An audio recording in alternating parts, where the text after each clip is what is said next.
सामान्य सभामुख महोदय, तपाईँ यो बाल्नुभयो, किन बाल्नुभयो होला? खोइ अरू वक्ता बोल्दाखेरि बाल्नु भएन, समय बोल्नु भएन, मेरोमा किन बोल्नु के अरे समय भन्नुभयो, किन बाल्नुभयो, खोइ बुझिएन। मान्य सदस्य, परम्परा त्यस्तै रहेछ। परम्परा त्यस्तै हो। ए, भेदभाव गर्ने परम्परा कायमै राख्ने, ल त्यो पनि ठिकै हो। सभामुख महोदय, सभामुख महोदय, यो देशमा सैकड़ों हजारौं पटक संसदको बैठक बसेको छ, तर आजको बैठक सारा नेपाली जनता, सम्पूर्ण सबै नेपाली जनता टकटकी लगाएर यो संसदप्रति हेरिरहेको छ। सारा नेपाली जनता, जनताको प्रतिनिधि, यो जुन संसदमा हामी राजनीतिक दलको रूपमा उपस्थित भएका छौं, जनताको प्रतिनिधि तो राजनीतिक दलले आज यो ऐतिहासिक दिनमा के भन्दैछ, के गर्दैछ, त्यो चाहिँ सबै सम्पूर्ण नेपाली जनताको जिज्ञासा र ध्यान चाहिँ आजको संसदको बैठकमा छ। सभामुख महोदय, त्यसैले यहाँ सञ्चार माध्यम पनि आजको बैठक ऐतिहासिक बैठक भनिरहेको थियो र वास्तवमा भन्यो भने आजको बैठक वास्तवमा ऐतिहासिक बैठक नै हो। सभामुख महोदय, त्यसैले ऐतिहासिक बैठकको दिन अब के बत्ती बाल्ने, के समय निर्धारण गर्ने, बोल्ने मनमा भएको कुरा बोल्न दिनुपर्छ। सभामुख महोदय, सभामुख महोदय, आजको सामान्य यो प्रस्ताव होइन। सभामुख महोदय, यो देशको भूमिको सवाल हो। देशको भूमि आफ्नो नेपालको नक्सामा राख्ने सवाल हो, त्यो प्रस्ताव आएको छ आज। यो सामान्य प्रस्ताव होइन। सभामुख महोदय, सम्पूर्ण नेपाली जनताको ढुकढुकी त्यहाँ रहेको छ। सभामुख महोदय, भावना चाहिँ रहेको छ त्यहाँ। त्यो सम्बन्धमा बोल्दाखेरि जनताको प्रतिनिधिले आफ्नो कुरा राख्न सक्नुपर्छ। त्यसैले आज प्रतिबन्ध नलागियो। सभामुख महोदय, सभामुख महोदय, यहाँ आजको जुन सवाल हो, जुन प्रस्ताव हो, तो राष्ट्रियतासँग पनि जोडिएको सवाल हो, सम्पूर्ण नेपालीको भावनासँग पनि जोडिएको सवाल हो, देशको के भन्छ सार्वभौमिकता, देशको अखण्डतासँग पनि जोडिएको सवाल हो। र त्यही सवालको रूपमा आज यो चाहिँ नेपालको नक्सामा त्यो चाहिँ त्यो कालापानी, लिपु लेक र लिम्पुवाधुरा लगायतका त्यो भूभाग नेपालको नक्सामा राख्ने प्रस्ताव यो संसदबाट स्वीकृत गराउन आइएको प्रस्ताव हो। सभामुख महोदय, त्यसैले आजको प्रस्ताव बडा महत्त्वपूर्ण प्रस्ताव हो नेपाली जनताको लागि। सभामुख महोदय, नेपाली जनता आफ्नो, सम्पूर्ण नेपाली जनता, हिमाल पहाड तराई मधेसका सबै नेपाली जनता आफ्नो देशप्रति, आफ्नो भूमिप्रति सजग छ, समर्पित छ, संवेदनशील छ। यो कुरा आज यो बैठकले देखाउन सक्नुपर्छ। आज यो कुरा हामीले आफ्नो कामबाट देखाउन सक्नुपर्छ। त्यो देखाउनुपर्छ, हामी देखाउला। सभामुख महोदय, यो गर्दाखेरि यहाँ अब के भनौँ, विभिन्न आग्रह पूर्वाग्रहले पनि कुराहरू त सुनिन्छ। राष्ट्रियताको सवाल पनि एक लौटी रे, कसैको एक लौटी राष्ट्रियता रे। राष्ट्रियताको सवाल आउँदाखेरि ए त्यो मधेसीले राष्ट्रियताको कुरा गर्छ र? ए, गर्दैन नि। अरे, राष्ट्रियता कसैको एक लौटी होइन, याद गर्नुहोस्। सभामुख महोदय, म सबैलाई आग्रह गर्न चाहन्छु, राष्ट्रियता भनेको सबैको, सम्पूर्ण नेपाली जनताको नेपाली राष्ट्रियता हो। कुनै एउटा वर्ग, एउटा जाति, एउटा समुदाय, एउटा क्षेत्रको राष्ट्रियता हुनै सक्दैन। यदि त्यस्तो राष्ट्रियता भयो भने त्यो पङ्गु राष्ट्रियता हो, त्यो राष्ट्रियता चाहिँ काम लाग्दैन। त्यो राष्ट्रिय एकतालाई सबल गर्न सक्दैन, बलियो पार्न सक्दैन शाहमुख महोदय। त्यसैले आजबाट राष्ट्रिय एकताको परिभाषा, राष्ट्रियताको परिभाषा र राष्ट्रवाद र राष्ट्रघातको परिभाषा ठिकसँग व्याख्या गरिनुपर्छ र बुझिनुपर्छ शाहमुख महोदय।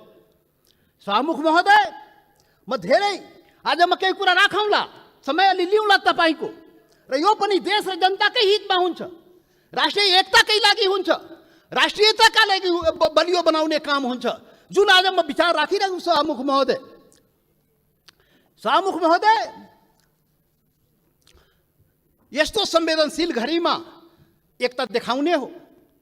नेपाली जनताले आफ्नो एकता नदेखाए आफ्नो सवालको लागि, आफ्नो भूमिको लागि त कसले देखाइदिने हो?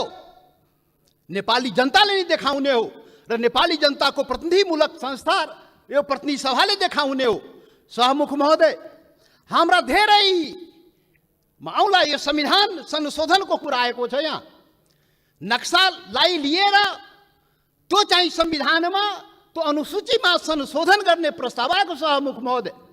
तो कालापानी लिम्बू लेक, लिम्पुवाधुरा सहितको भूमि त्यो नेपालको हो भनेर त्यो चुच्चो त्यो हुने गरी त्यो नक्सा चाहिँ संसदबाट पारित गराउन प्रस्ताव आएको शाहमुख महोदय। संविधान संशोधन गर्न प्रस्ताव आएको शाहमुख महोदय। शाहमुख महोदय मार्फत सम्पूर्ण देशवासीलाई थाहा छ यो संविधानको बारेमा। यो संविधानको बारेमा हाम्रा आफ्ना रिजर्वेसनहरू रहेको छ। यो संविधान पूर्णता पाएन। यो संविधान सबैको हुन सकेन। यो संविधान हिमाल, पहाड, तराई, मधेसका सबै जनताको हुन सकेन। आदिवासी जनजाति शेर्पा, तामाङ, राई, लिम्बू, गुरुङ, भोटे, मगर, नेवारको हुन सकेन। मधेसीको हुन सकेन, थारूको हुन सकेन, दलितको हुन सकेन, शोषण उत्पीडन परेको जनताको हुन सकेन। उसले आफ्नो भावना राखिरहेको छ, रिजर्वेसन राखिरहेको छ। यो हाम्रो पनि संविधान हुनु पर्यो, हाम्रो लागि पनि बनाइदिनु पर्यो, त्यो प्रावधान हाम्रो लागि पनि राखिदिनु पर्यो। त्यो संविधान संशोधनको जब कुरा आउँछ हामीले राख्ने गरेका शाहमुख महोदय। आज पनि संविधान संशोधनकै सवाल आएको छ प्रधानमन्त्रीजी। शाहमुख महोदय, तपाईँ मार्फत प्रधानमन्त्री सौभाग्य आज बसिराख्नु भएको छ, प्रत्यक्ष रूपले सुनिराख्नु भएको छ। हामी त्यो संशोधनको जब कुरा आउँछ संविधानको, त भन्दाखेरि नै हामी भनेको थियो यो सबैको लागि संविधान बनाउनुहोस् है। विगतमा त्यत्रो आन्दोलन भयो, यो देशका आदिवासी जनजाति, मधेसी, थारू लगायत दलित सबैले आन्दोलन गरेको छ। त्यो संविधानमा सबैको भावना राखियोस् है हामी भनेका थियौँ। तपाईँहरू सहमति गर्नुभएको थियो शाहमुख महोदय। यो देशको ठुला पार्टी काङ्ग्रेस, कम्युनिस्ट, माओवादी जतिका के भन्छ एमाले, माओवादी सबैले सहमति गरेका थियो। यस्तो संविधान बनाइन्छ र अब यो मुलुकमा विभेद हुँदैन। अब संघीय लोकतान्त्रिक गणतन्त्र आउँछ, सबै नेपाली बराबर हुन्छ, कुनै समुदाय, कुनै वर्ग, कुनै क्षेत्रप्रति केही अन्याय हुँदैन भनेर भनिएको थियो, सम्झौता गरिएको थियो। तर बन्दाखेरि त्यो भएन। त्यो पीडा त भन्न पाइन्छ नि अहिले संविधान संशोधन गर्ने बेलामा। हामीले त भने हो शाहमुख महोदय, जब प्रधानमन्त्रीले नक्सा बनाउनु भयो हामीले भनेको थियौँ राम्रो गर्नुभयो। नेपालको भूमि फिर्ता ल्याउने कुरा जुन गर्नुभयो, नक्सा बनाउनु भयो, राम्रो गर्नुभयो। सर्वदलीय बैठकमा हामी सबैले एकमतले सरकारलाई, प्रधानमन्त्रीलाई हामी भन्यौँ तपाईँ अगाडि बढ्नुहोस्, यो चाहिँ भूमि चाहिँ नक्सा बनाएर मात्रै हुँदैन, फिर्ता ल्याउने पनि कुरा गर्नुहोस् है प्रधानमन्त्रीजी। नक्सा बन्यो। आज संसदबाट के भन्छ संविधान संशोधन समेत गराएर अनुसूचीमा राख्ने कुरा भएको। जब संविधान संशोधनको सवाल आउँछ त्यति बेला हामीलाई त्यो पीडा हुन्छ, किनभने यो संविधानको लागि, यो संविधानको अपनत्वको लागि सैकड़ों जनता चाहिँ जान गुमाएको छ, बलिदान दिएको छ शाहमुख महोदय। त्यो पनि राष्ट्रियता हो, त्यो पनि नेपालको जनताको राष्ट्रियता हो, त्यो पनि आफ्नो हक अधिकारको लागि जान गुमाएको छ, सङ्घर्ष गरेको छ, आन्दोलन गरेको छ शाहमुख महोदय। त्यसैले शाहमुख महोदय, जब संशोधन कुरा आउँदाखेरि त्यो कुरा पनि हामी राख्ने गरा। त्यसैले हामीले भनेका थियौँ शाहमुख महोदय प्याकेजमा ल्याइदिनुहोस्, यो त्यो कुरा पनि ल्याइदिनुहोस् न, जो हामीले उठाएका सवालहरू पनि त्यो पनि ल्याइदिनुहोस् न, सँगसँगै ल्याइदिनुहोस् न। अनि राम्रो हुन्छ। अनि राष्ट्रिय भूमि मात्र होइन, जनता पनि राष्ट्रियता हो नि त। भूमि मात्रै होइन, जनता समेत, भूमि र जनता मिलाएपछि राष्ट्रियता हुन्छ। जनताको सवाल पनि ल्याइदिनुहोस् न भने आग्रह गरे हो, बिन्ती गरे हो शाहमुख महोदय। तर खोइ आएन। मजबुरन हामी चाहिँ छुट्टै के अरे प्राइभेट बिलको रूपमा यहाँ ल्याउनु पर्यो सभामुख महोदय। अब पछि विचार होला सायद। अब यो 7औं संविधान सभामुख महोदय, 6वटा संविधान त नाश भयो मुलुकमा। 70 वर्षमा 7वटा संविधान, 6वटा संविधान यही कुकर्मले गर्दाखेरि, यही गतिविधिले गर्दाखेरि समाप्त भयो। जनताको माग अनुसार समय सापेक्ष संशोधन भएन भने संविधान जाँदो रहेछ। त्यसैले यो 7औं संविधान, संघीय लोकतान्त्रिक गणतन्त्रको संविधान बडा मेहनतले, त्याग बलिदानले नेपाली जनताले ल्याएको छ। त्यसले यो संविधानको रक्षा हुनुपर्छ। रक्षाको लागि त्यसमा समय सापेक्ष जनताको माग अनुसार सुधार परिवर्तन गर्नुस्। बाइबल कुरान गीता नबनाउनुस्। अब प्रधानमन्त्रीले उचित आवश्यकता भन्नुहुन्छ, खोइ कहिले उचित आवश्यकता आउने थाहै छैन। अब खोइ कसरी हुन्छ हो, त्यो भएन सभामुख महोदय। त्यसैले आजको दिनमा त्यो याद गर्न, रिमाइन्ड गर्न खोजेको, सम्झाउन खोजेको यो संविधान संशोधनको सवाल आउँदाखेरि त्यो जनताको, त्यो हिमाल पहाड तराई मधेसका जनताको भावनालाई पनि सम्झिदिनुस्। सम्पूर्ण म भने थिएँ पहिलो दिनमा, पार्टी ठुलो भयो, दिललाई ठुलो बनाउनुस् प्रधानमन्त्रीजी भने थिए, प्रचण्डजी भन्ने थिए। तपाईँ दुईजना शीर्ष नेतालाई दिल ठुलो बनाउनुस्। त्यो दिलमा सम्पूर्ण नेपालीलाई समेट्नुस्, हिमाल पहाड तराई मधेसका सबैलाई समेट्नुस् र सबको नेता बन्नुस्, सबको संविधान बनाइदिनुस्। त्यो भने थिएँ, तर आजसम्म त्यो काम भएन। अब होला कि आज जुन यो संवेदनशील समयमा पनि हामीले कुरा उठाइरहेकोमा अब हुन्छ। त्यसैले सभामुख महोदय, सबै असन्तुष्टिका बावजुद हाम्रो पुरै असन्तुष्टि छ संविधानप्रति, हाम्रो अधिकारप्रति, पहिचानप्रति, यो देशको जनताको अधिकार र पहिचानप्रति, हिमाल पहाड तराई मधेसको जनताको अधिकार र पहिचानप्रति, उसको समानता र विभेद के विरुद्धमा यो विभिन्न कुराहरू, हाम्रा रिजर्भेसन छ, हाम्रा असन्तुष्टिहरू छ। तर पनि आज जब देशको सवाल उठेको छ, राष्ट्रियताको सवाल उठेको छ, हाम्रो भूमिको सवाल उठेको छ, यो अवस्थामा सबै असन्तुष्टिहरूलाई थाती राखी जनता समाजवादी पार्टीले यो प्रस्ताव, जुन यो नक्सा सम्बन्धी प्रस्ताव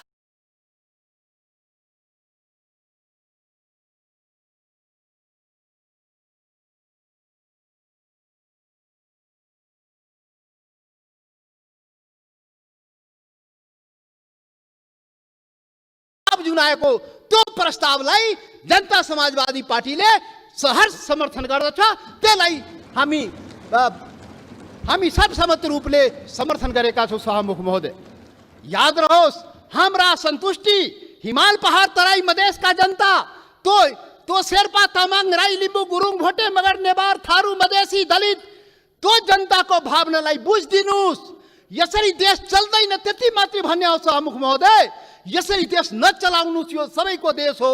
राष्ट्रियता भनेको सम्पूर्ण नेपालीको जनताको मनमा आफ्नो देशप्रति भावना छ र त्यही भावनाको यहाँ प्रतिबिम्बित यहाँ भएको छ। जति असन्तुष्टि भए पनि जब देशको सवाल आउँछ हामी एकजुट भएर उभिन्छौँ।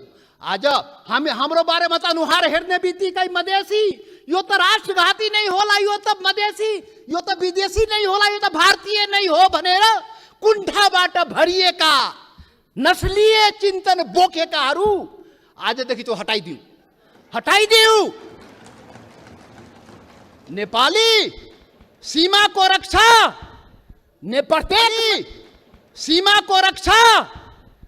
प्रत्येक मधेसी सेना भएर सीमाको रक्षा गरेको छ महोदय।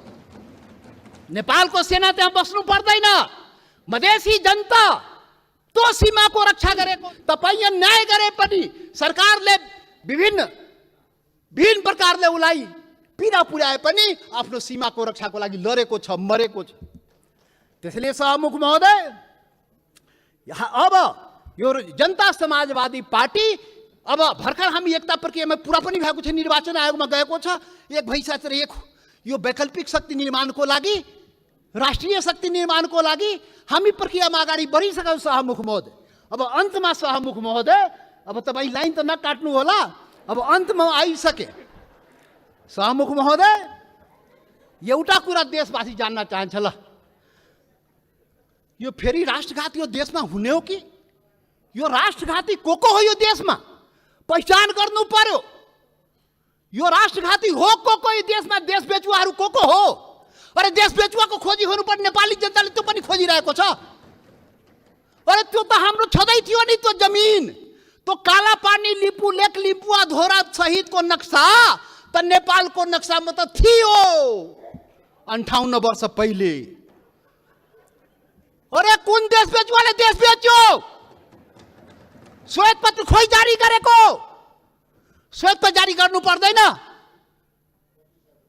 टुडी खेलमा राष्ट्रघातले झुन्ड्याउनु पर्दैन ढाकछोप गर्ने? अरे सभामुख महोदय, महाकाली सन्धि हुँदाखेरि, अरे 25 वर्ष पहिले महाकाली सन्धि भएको थियो र यही संसदबाट पारित गराइएको थियो। त्यो महाकाली सन्धि कसरी भयो? अरे त्यसमै थियो नि महाकाली सन्धिमा लिपुले काला पानी लिम्पु अधुराको महाकालीको स्रोत, त्यो नदीको स्रोत मुहान कता, त्यो क्लियर भएको भए त हाम्रो जमिन मिचिङ थियो र किन भएन? यही संसदबाट पारित गराइएको थियो। कसले पारित गरायो? कसले सम्झौता गर्यो? कसले पारित गरायो? म त सुनेको छु, त्यति बेला म सांसद थिइनँ। पार्टी पनि फोरेर पारित गराइयो भो। अब अरे कस्तो राष्ट्रवादी काम गरे हो? महाकालीलाई संसदबाट पारित गराउँदाखेरि त्यो मुहानको चाहिँ महाकालीको मुहानको चाहिँ पत्तो नलाउने र त्यसलाई चाहिँ संसदबाट पारित गर्ने। त्यसैले राष्ट्रघातीको पहिचान हुनुपर्छ सभामुख महोदय।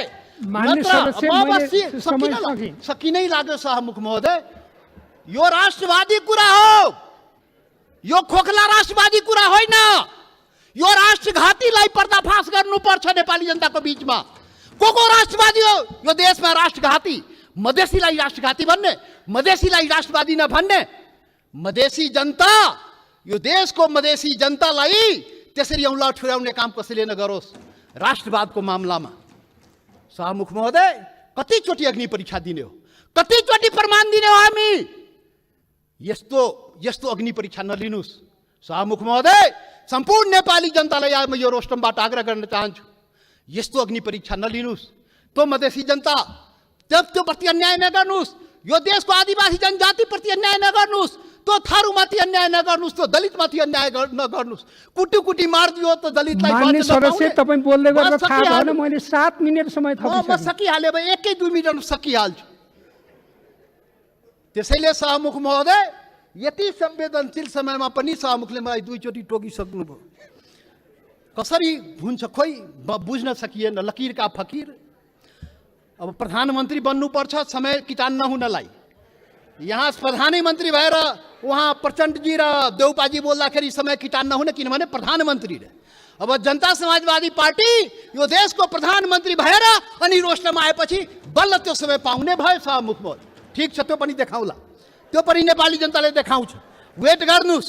अब राष्ट्रवादी राष्ट्रघातीको पहिचान पनि नेपाली जनताले गरेर त्यसलाई टुडी खेलमा झुन्ड्याउनु पर्यो, श्वेत पत्र जारी गर्नु पर्यो। प्रधानमन्त्रीजी, सरकारलाई हाम्रो आग्रह। त्यसैले अन्तमा अब सभामुख महोदय, अब हात जोडेर प्रधानमन्त्रीलाई के म प्रार्थना गरेको भने, यो कागजमा कोरेर नेपाली जनता पाउँदैन। त्यो जमिन चाहियो के? त्यो जग्गा चाहियो नेपाली जनतालाई, भूमि चाहियो। यो चाहिँ समय, यो लोड सेडिङ जस्तै बत्ती आए गए जस्तै नक्साबाट उडाइदिने, फेरि राखिदिने, अनि कुर्सी बचाउनलाई राख्या हो कि के हो त्यो पनि मान्छेले भन्छ। के हो अब के हो? त्यसैले सभामुख महोदय, त्यो जमिन फिर्ता ल्याइदिनु पर्यो। प्रधानमन्त्रीजी सरकारले वार्ता गरेर, फेरि वार्ता हेर्नुहोस् सभामुख महोदय, यो बडा संवेदनशील कुरा म भन्दैछु। नेपाल भारतको सम्बन्ध सिंहदरबार र दिल्ली दरबारले बनाएको होइन, याद गर्नुहोला। यो देशको प्रधानमन्त्री केपी ओली र मोदी, नरेन्द्र मोदीले बनाएको सम्बन्ध होइन। यो दुई देशको जनताको बीच बनेको सम्बन्ध, हजारौं वर्षदेखि बनेको सम्बन्धको कडी हो। त्यो हर प्रकारको सम्बन्ध जनताको बीचमा छ, खुला सीमा छ। तरौ जनता जो तपाईको जनता मधेसको जनता हो, त्यो त्यसको उपभोग गरिरहेको छ। ऊ आफ्नो दाल नुन चिनी कसरी आउने हो, दवादारुको त्यो आफ्नै स्तरबाट त्यहाँबाट ल्याउँदो रहेछ। नेपाल सरकारलाई थाहा नभए मतलब नभए पनि चलिरहेको छ। त्यो सम्बन्ध हो, विशेष सम्बन्ध हो। त्यसैले वार्ता राम्रोसँग गर्नुस् र भूमि फिर्ता ल्याउनुस्, वार्ताको माहौल बनाउनुस्, वातावरण बनाउनुस्। यहाँ संसदमा उल्टापल्टा कुरा गरेर सम्बन्ध के छ माहौल बिगारेर त्यो चाहिँ अलि अप्ठ्यारो भइजान्छ सभामुख महोदय। त्यसैले त्यो चाहिँ वार्ताको माहौल बनाएर हामीलाई जग्गा फिर्ता चाहियो, नेपाली जनतालाई के अरे यो जग्गा फिर्ता चाहियो। त्यसैले अब जनताले के भन्छ भने, यो कोरोनाको अवसरमा जनताको जीवन रक्षा नगर्ने सरकारले हाम्रो भूमिको रक्षा गरिदिन्छ भने जनताले भनिरहेको छ। त्यो चुनौती तपाईँको अगाडि छ। जनताको जीवनको रक्षा पनि गर्नुपर्छ, हाम्रो भूमिको रक्षा पनि गर्नुपर्छ। धन्यवाद।